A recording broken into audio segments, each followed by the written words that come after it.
Welcome back. In the previous video we talked about pH and the definition of pH. Here is the formula for pH. In this video we're going to talk about something called pOH, and it is very similar to pH, and here is the formula for pOH. It's -1, there's our minus sign, times the logarithm base 10 times the concentration of hydroxide.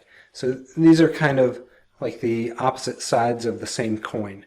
pH is a measure of how acidic a liquid is. pOH is a measure of how basic a liquid is, but the ideas behind the formulas are basically the same. In fact, they're identical, except you swap in OH minus concentration for pOH. Couple of points just in case you care. P, at least when I was a student, I was told that it stood for power, and the H is supposed to be H+, so how powerful the H pluses are in your acidic liquid. Here it would be how powerful the OH minuses are in your basic liquid. I think these days they say that the P stands for potential. How much potential the H pluses have or how much potential the OH minuses have. Doesn't really matter. It's called pH and pOH. Another thing, just in case you care, even this equation is slightly wrong. If you take more advanced chemistry, you'll see that they modify these equations, but they are pretty good almost all of the time, so those are the equations that almost everybody uses. So you should know the formula for pH. You should also know the formula for pOH. And again, for most water-based liquids, this is also true. This may be helpful to you. The pH of a liquid is equal to 14 minus whatever the pOH of the liquid is. The same thing is true in reverse. The pOH of a liquid, as long as it's mostly water-based, is equal to 14 minus whatever the pH of the liquid is. So this may come in useful as well. Here is a sample problem, 4 little sample problems, where they ask you to calculate the pH and pOH of 4 different liquids if they tell you the H3O plus concentration, which they do in 3 of the 4 cases, or if they tell you the OH minus concentration in that 4th case. And the last little part, it says which solutions are acidic, which solutions are basic, which solutions are neutral. I'm not going to do all of these. I think I'm going to do the first one and the 4th one. If you want to figure out the pH of this liquid that has an H3O plus concentration of 3.45 times 10 to the negative 8 molar, the pH is going to equal -1 times the logarithm of 3.45 times 10 to the negative 8.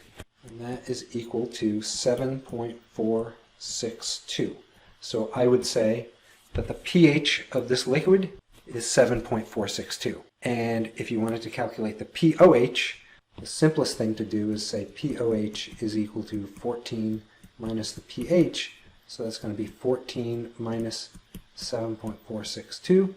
So you would say the pOH of that first liquid is 6.538. And then last but not least, is this first liquid acidic, basic, or neutral? Well, the pH is 7.462, which is over 7, so our liquid is basic. It's not very basic, but it is basic. I'll do the 4th one as well. So here it's going to be easier to calculate the pOH. It's going to be -1 times the logarithm of the OH minus concentration in units of molarity. So it's going to be -1 times the logarithm of 8.56 times 10 to the negative 4.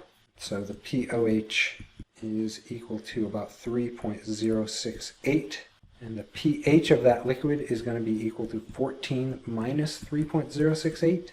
That is 10.932. So the pOH of this 4th liquid is 3.068. The pH of this liquid is 10.932. And is the solution acidic, basic, or neutral? Well, pH is over 7 again, so that 4th liquid is also basic. So that is how to calculate pH and pOH if you're given that kind of information. This is a tricky question, and this is why I'm bringing it up. I'm going to do it the wrong way first, and then we're going to do it the right way. The question is, what is the pH of this stuff? HNO3 is called nitric acid. It is an acid, and it is a strong acid. It says, what is the pH of a liquid where you added 2.3 times 10 to the negative 8 molar nitric acid? This is the wrong way of doing it. You can think about this if you want. You can pause the video and try to think of the right way, but here's the wrong way. pH is equal to -1 times the logarithm of 2.3 times 10 to the negative 8. If you do this out, you will get a pH of 7.64. And this is wrong. The reason it's wrong is a little bit weird. If you look at this, that is a basic pH because the pH is over 7. But we threw an acid into the water. So if anything, it's an acid. The pH should be under 7, but it's over 7 if we do the calculation this way. The problem with this is that there's very, very little acid. This is really, really low concentration. And once you get to concentrations this low, you have to take into account the fact that the pure water already has a concentration of H3O plus that equals 1 times 10 to the negative 7 molar. So all on its own, pure water has an H3O plus concentration of 1 times 10 to the negative 7 molar. If we add HNO3 with this concentration, then we're going to boost the H3O plus concentration up. It's going to have this already, and it's going to get another 2.3 times 10 to the negative 8 molar concentration of H3O plus in addition because we threw the acid in. So because this concentration is so low, we have to actually take into account the fact that the H3O plus concentration in pure water is already a significant amount. So if we want the more correct concentration of H3O plus in this liquid, we have to add this concentration and this concentration together. If we do that, we will get an H3O plus concentration equal to 1.23 times 10 to the negative 7 molar, which is a little bit bigger than 1 times 10 to the negative 7 molar. So now if we calculate the pH using this number for our liquid, it's going to be minus 1 times the logarithm of 1.23 times 10 to the negative 7. pH will be 6.910. And you can look at this and you can say, that is acidic. It is under 7.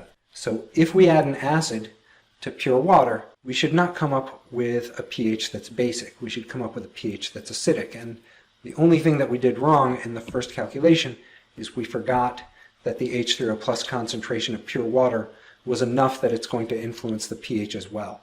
So this is the correct pH when we throw in just a tiny amount of HNO3.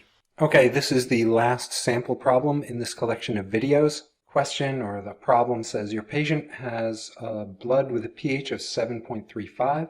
Wants to know what the concentration of OH minus is in your patient's blood.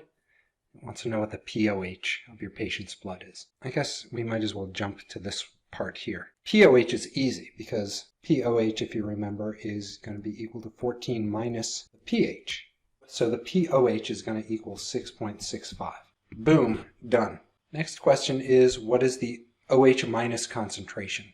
Well, we know that pOH is equal to minus 1 times the logarithm of the concentration of OH minus in units of molarity. We know what this number is in this case. We know that it's 6.65. So we can say 6.65 is equal to minus 1 times the logarithm of the OH minus concentration. We want to get the OH minus concentration alone because that's the other part of the question. We have to get rid of this minus sign.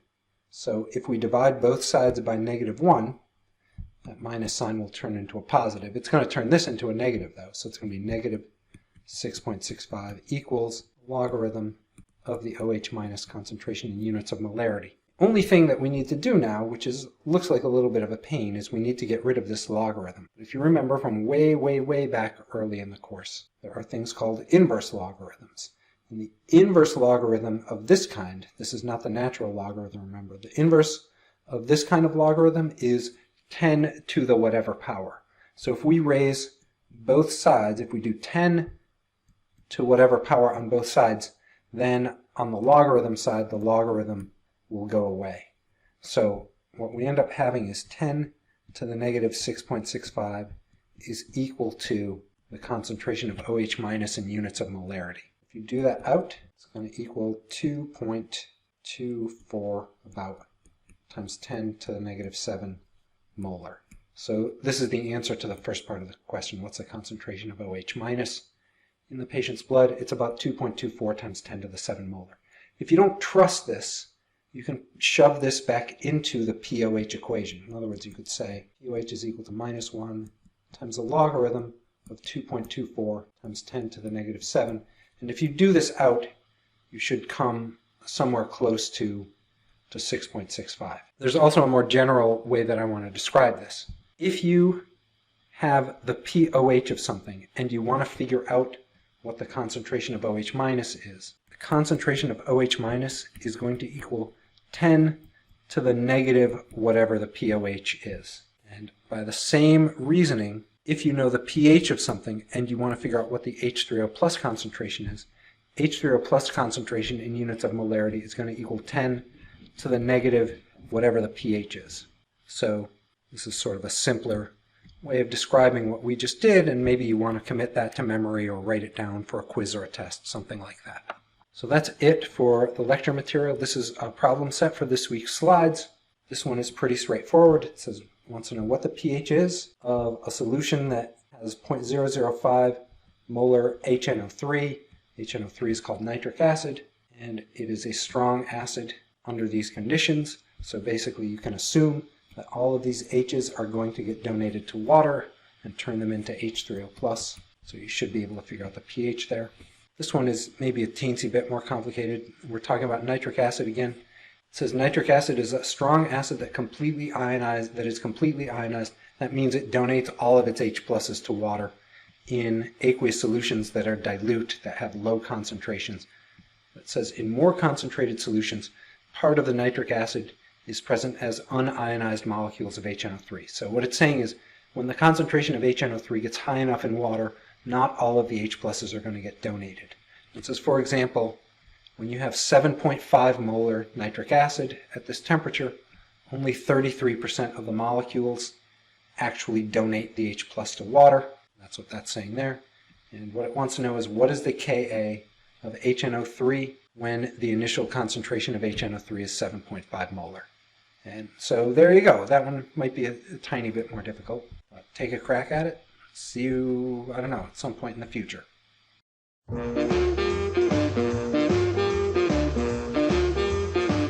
Oh, shucks, shucks, baby.